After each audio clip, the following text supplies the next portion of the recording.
Assalamualaikum warahmatullahi wabarakatuh. Selamat pagi anak-anak. Bagaimana kabar kalian hari ini? Apakah sudah siap mengikuti MTLS SMP Al-Fadlu dengan materi tata krama? Siapkan diri dulu ya. Oke, sebelumnya Ibu akan memperkenalkan diri dulu. Nama Ibu adalah Nailul Muna, tapi di sekolah Al-Fadlu biasa dipanggil Bu Muna. Bu Muna di Al-Fadlu mengajar mata pelajaran bahasa Arab dan prakarya. Oke, sudah siap ya? Kalau sudah siap, langsung kita mulai. Kita eksekusi materi tata krama hari ini.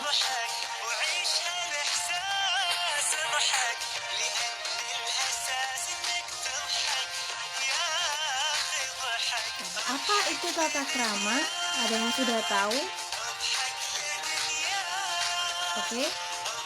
Tata krama terdiri dari dua kata, yaitu tata dan krama. Tata krama biasa juga disebut dengan adat sopan santun atau etiket atau etika. Itu juga ya.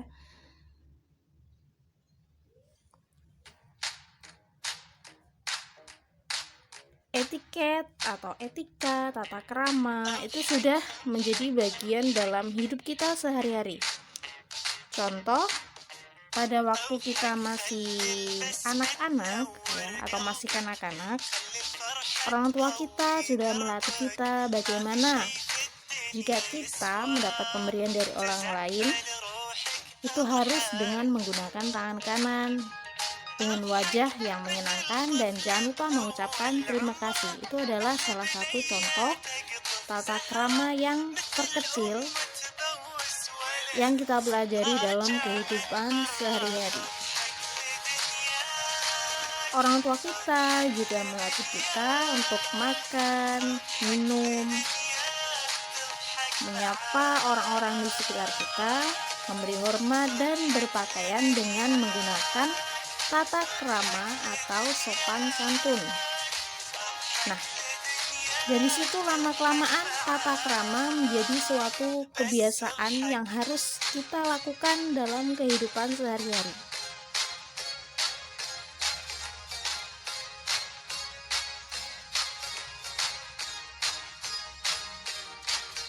Tata krama tadinya berlaku di lingkungan yang terbatas, misalkan cuma lingkungan keluarga saja. Lama-kelamaan tata krama ini juga akan meluas, bagaimana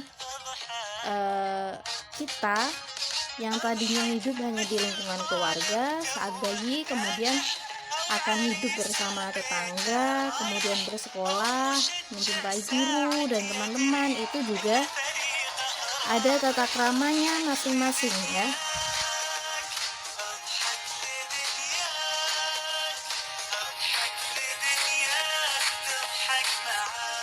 Tata krama adalah kebiasaan yang lahir dalam hubungan antar manusia. Tata krama semula berlaku dalam lingkungan terbatas. Nah, lama-kelamaan tata krama itu akan meluas dan merambat ke lingkungan yang lebih luas lagi. Tata krama telah menjadi bagian dari pergaulan kita sehari-hari. Jadi dari contoh-contoh yang Bu Muna sebutkan tadi, serta pengertian yang telah Bu Muna jelaskan, dapat disimpulkan bahwa tata krama adalah kebiasaan sopan santun yang disepakati dalam lingkungan pergaulan antar manusia setempat. Tentu saja akan berbeda antar satu lingkungan dengan lingkungan lain, misalkan lingkungan rumah, lingkungan sekolah, lingkungan masyarakat, lingkungan pesantren, itu akan sangat berbeda tata kramanya.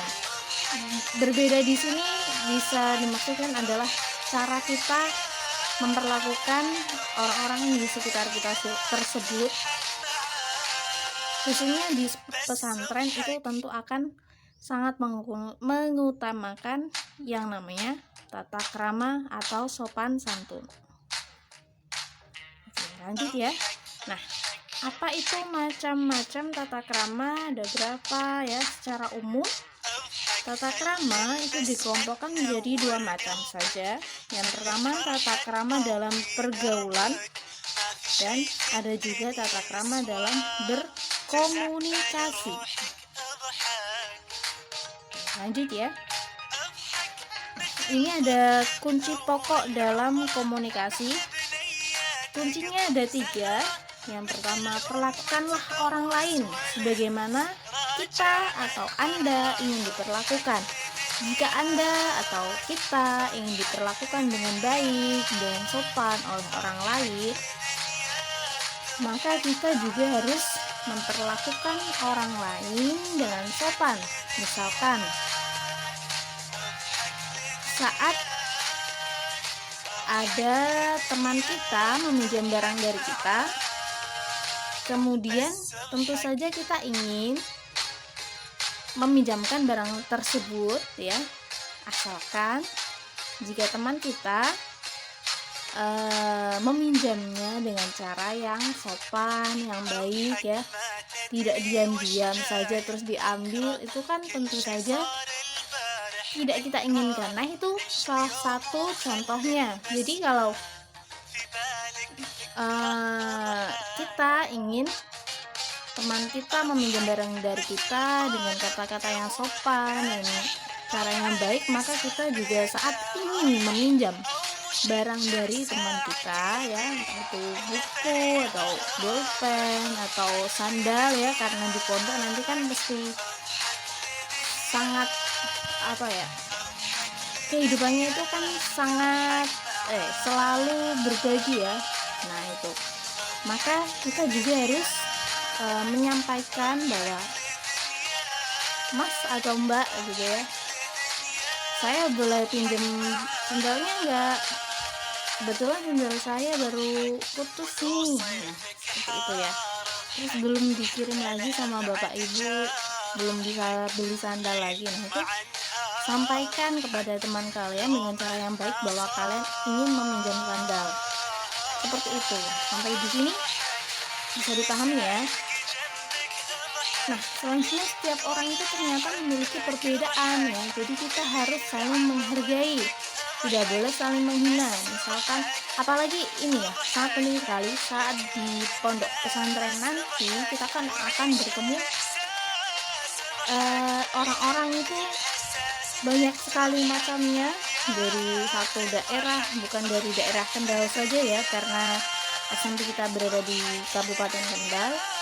Ada juga teman-teman dari kabupaten lain atau kota lain, bahkan di luar Pulau Jawa itu SMP Al-Fadli juga banyak peserta didik atau siswa yang berasal dari luar Pulau Jawa.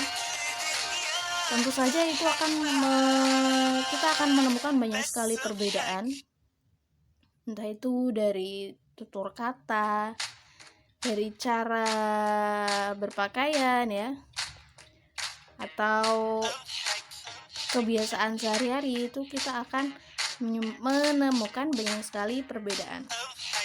Nah, jadi dari perbedaan itu kita harus bisa saling menghargai, saling menghormati, tidak boleh merasa bahwa budaya saya, bahasa saya itu adalah yang terbaik dari semua bahasa yang ada di Indonesia misalkan. Tidak seperti itu ya, tapi semua bahasa, semua budaya yang ada di Indonesia itu sama-sama bagusnya, jadi kita harus saling menghargai. Selanjutnya, kunci yang ketiga adalah kenal dulu baru sayang. Makin kenal makin sayang, tak kenal makin tak sayang. Nah, ini kan ada pepatah yang mengatakan tak kenal maka tak sayang. Nah, seperti itu. Setelah kita akan mengenali teman-teman kita, nah baru kita akan saling menyayangi. Apalagi nanti kalau di pondok ya, tidak ada orang tua, tentu saja orang yang akan merawat kita, akan selalu menemani kita itu adalah teman-teman kita ya. Misalkan kita lagi pusing ya, nanti kan yang menghibur teman kita. Kalau kita lagi sakit terus nggak bisa ambil makan, nggak bisa antri makan, itu yang mengambilkan kan juga teman kita ya. Nah, makanya kita harus mengenali teman kita dan menyayangi teman kita. Nah, setelah itu maka akan tercipta keharmonisan antar teman.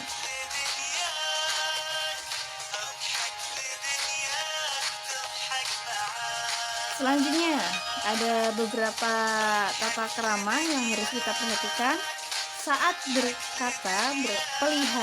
Peliharalah lidah, jangan menyinggung perasaan. Nah, ini kita harus menjaga supaya lisan kita tidak menyampaikan atau mengatakan hal-hal yang bisa menyinggung perasaan teman kita, perasaan orang tua kita, atau bahkan perasaan guru kita nanti ya saat di sekolah. Harus benar-benar dijaga. Selanjutnya, jangan suka memotong pembicaraan orang lain.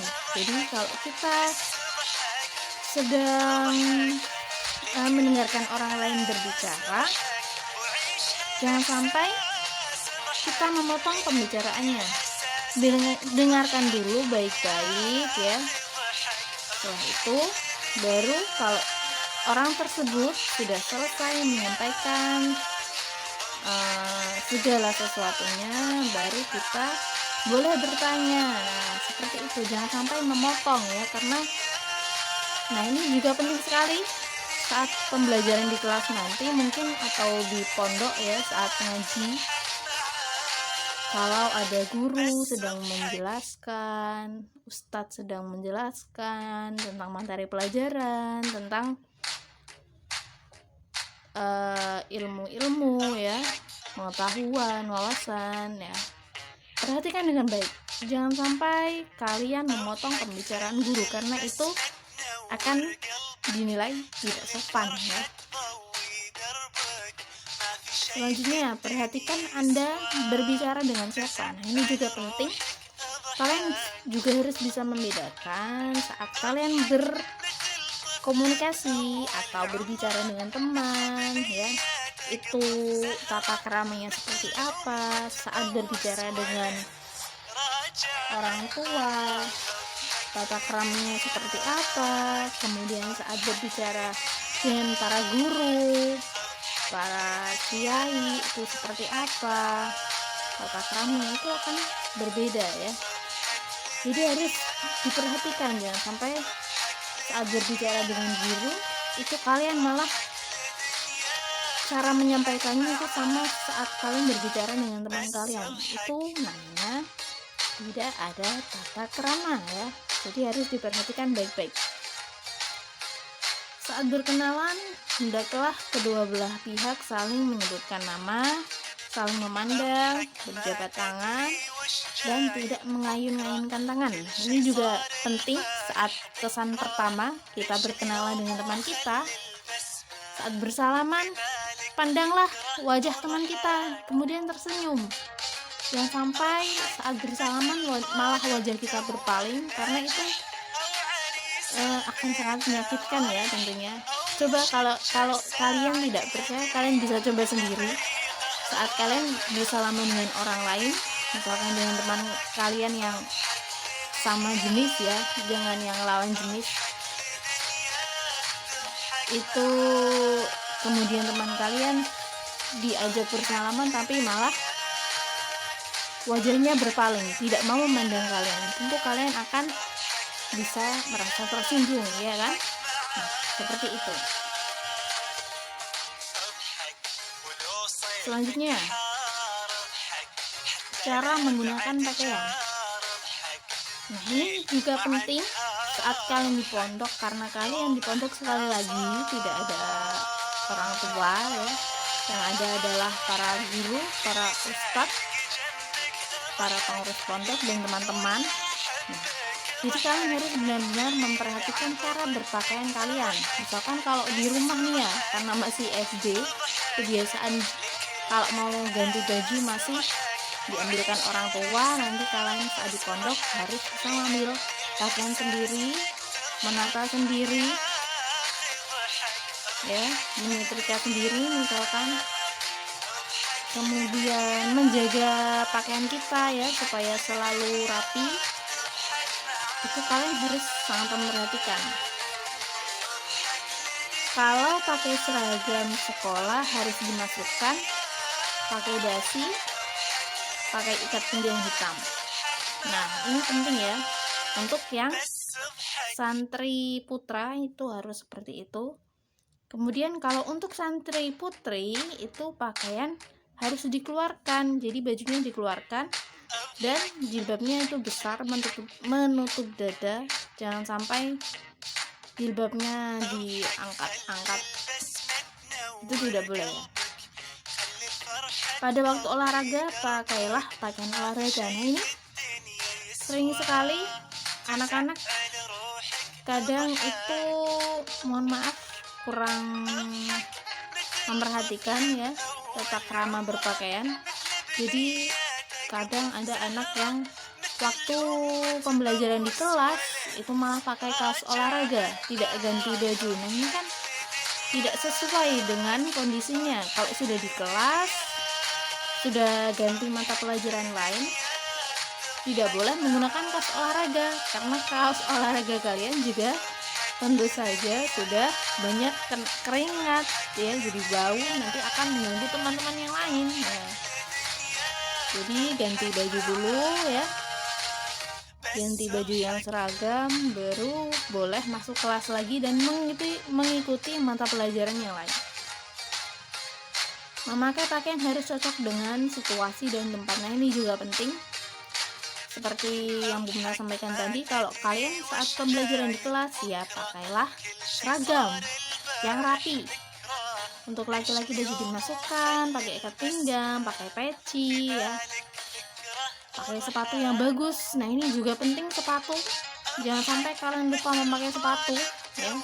Pakai kaos kaki yang bersih, karena ini kaitannya juga dengan kesehatan kulit kalian nanti saat di pondok ya. Nah, ini kalian harus memperhatikan ini. Jangan sampai pas pelajaran di kelas malah kalian pakai sarung ya, pakai sendal. Nah, itu kan tidak pas. Kalian boleh pakai sarung, pakai sendal ya, pakai baju biasa. Itu hanya saat ngaji atau sekolah diniyah malam ya. Kalau saat pembelajaran di kelas ya harus pakai seragam sekolah. Selanjutnya tata cara makan. Nah, diantaranya ini sebagai berikut: cicipilah makanan dan minuman dengan tidak bersuara.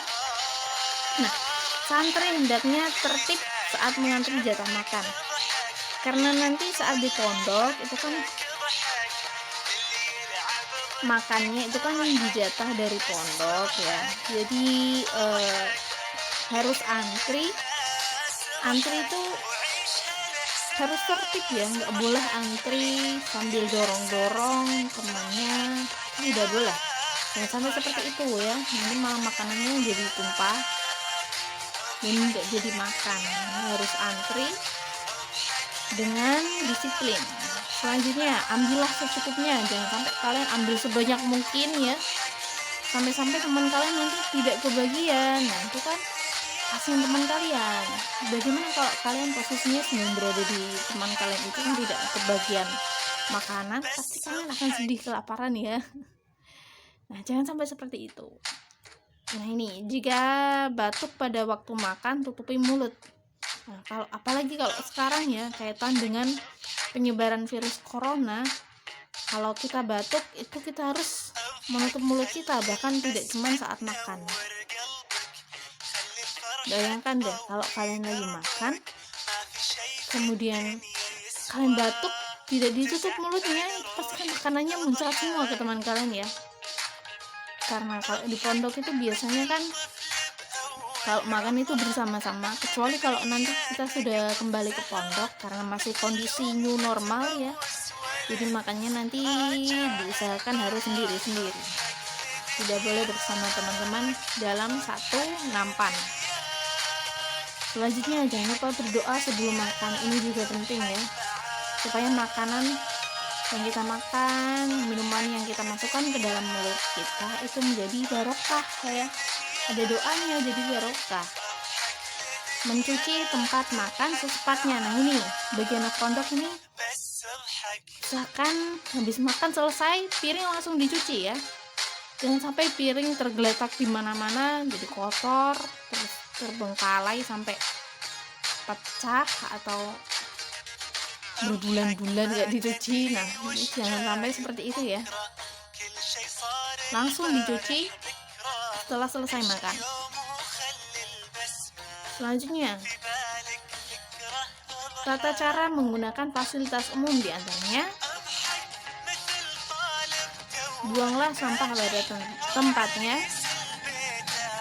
jagalah kebersihan baik di dalam kelas maupun di sekitar halaman, di sekitar kamar kalian juga penting ya, jangan sampai kamar kalian nanti saat di pondok malah berantakan, ada sampah di mana-mana, tentu kalian akan menjadi tidak nyaman dan resiko penularan penyakit jika kamar kalian tidak bersih ya, ini akan sangat mungkin terjadi, entah itu penyakit kulit atau penyakit flu dan lain-lain.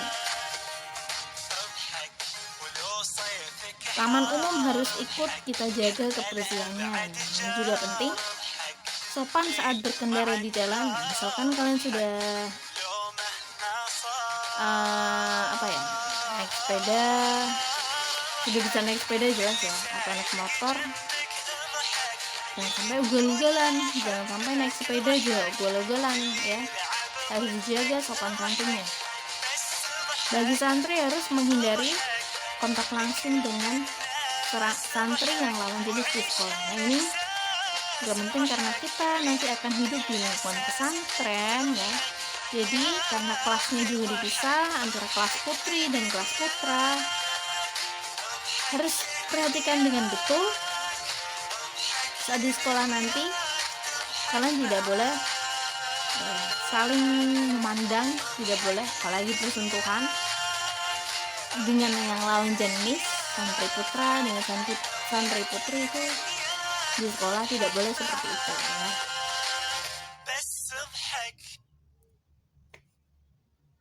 Selanjutnya, nah ini yang sangat penting saat ini, tata krama saat belajar online dari rumah.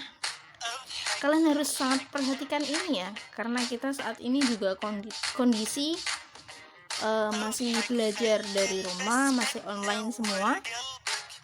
Kalian yang pertama harus gunakan bahasa Jawa krama, atau kalau tidak bisa gunakan bahasa Indonesia yang sopan saat menghubungi Bapak Ibu guru melalui WA, inbox, YouTube, dan lain-lain.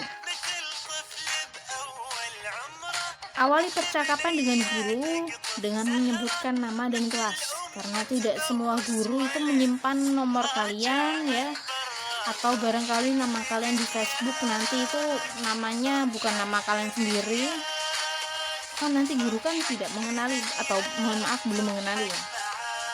Jadi harus diperhatikan, sebutkan dulu nama kalian, terus kelasnya dari kelas mana, kelas misalkan kelas 7A atau 7B. Nah, misalkan seperti ini, Assalamualaikum Bapak Guru atau Bu Muna, saya Putri dari kelas 7A, mohon maaf mengganggu waktu sebentar, saya ingin bertanya. Nah, gunakan bahasa yang sopan seperti itu contohnya ya.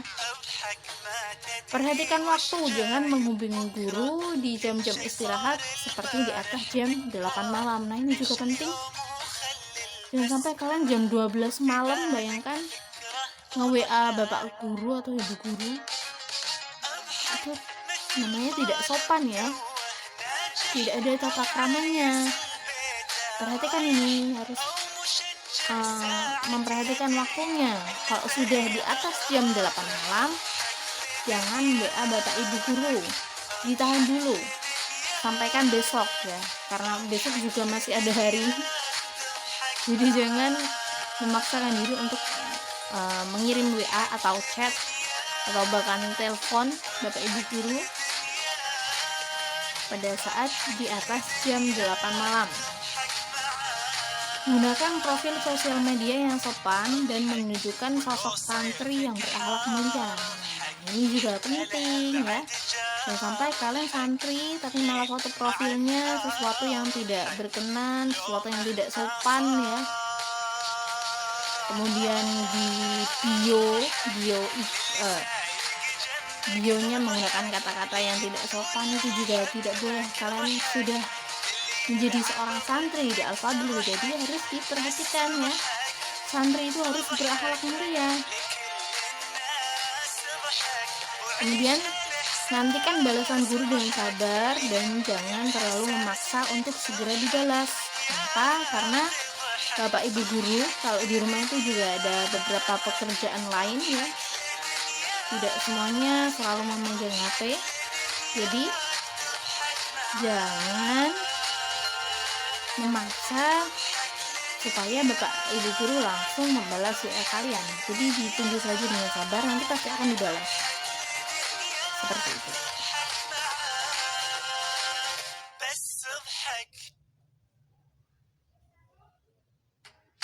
Nah,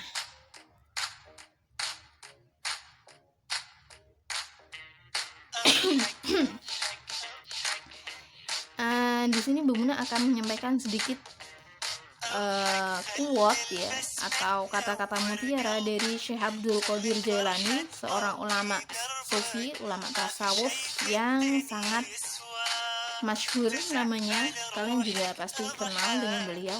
Ini beliau mengatakan bahwa aku lebih menghargai orang yang beradab daripada orang yang berilmu. Kalau hanya berilmu, iblis pun lebih tinggi ilmunya daripada manusia. Nah ini sangat penting sekali. Kalian kalau sudah punya banyak ilmu, itu harus bisa menghargai orang lain, punya sopan santun yang baik, tata krama yang baik ya, punya adab, punya akhlak yang mulia, rendah hati, tidak sombong ya. Seperti itu.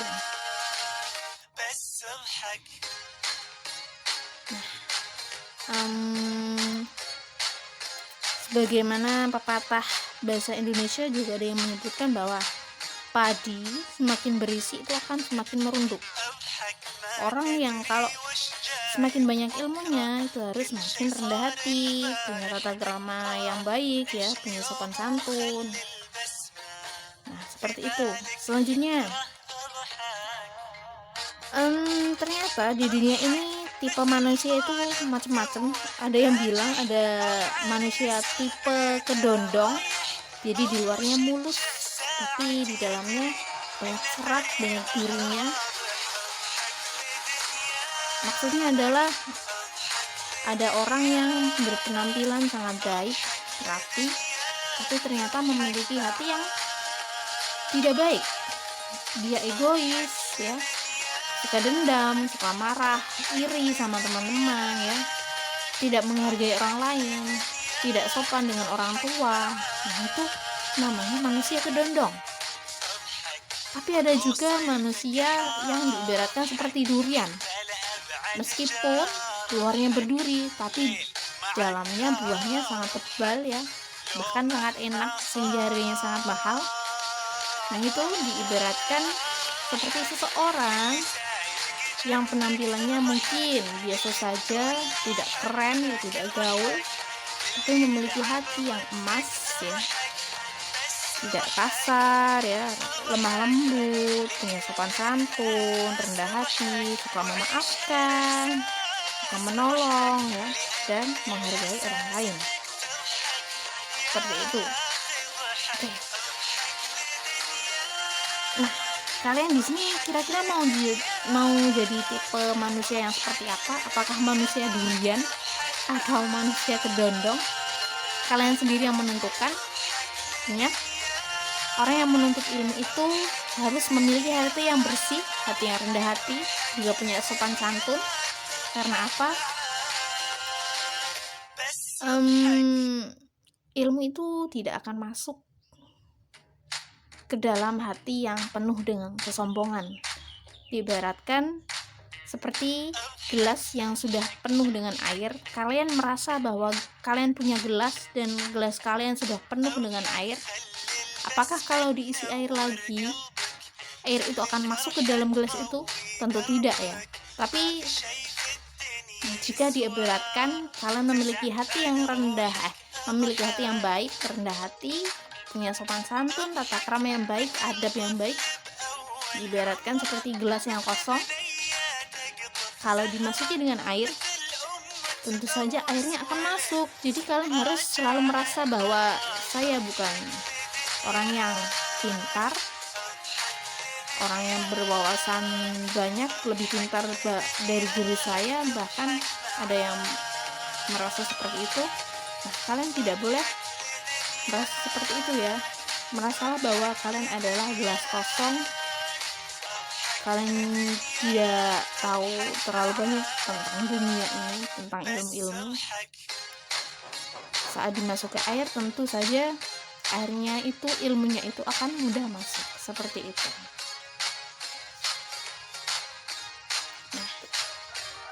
Syukran jazilan, terima kasih banyak. Apakah ada pertanyaan? Jika iya, bisa tanyakan langsung ke Bu Muna lewat grup atau lewat WA atau lewat inbox Facebook juga bisa. Terima kasih. Demikian yang bisa Bu Muna sampaikan. Oh ya, sebelumnya akan Bu Muna tunjukkan. Nah, ini adalah contoh orang yang memiliki tata krama, memiliki sopan santun yang baik ya.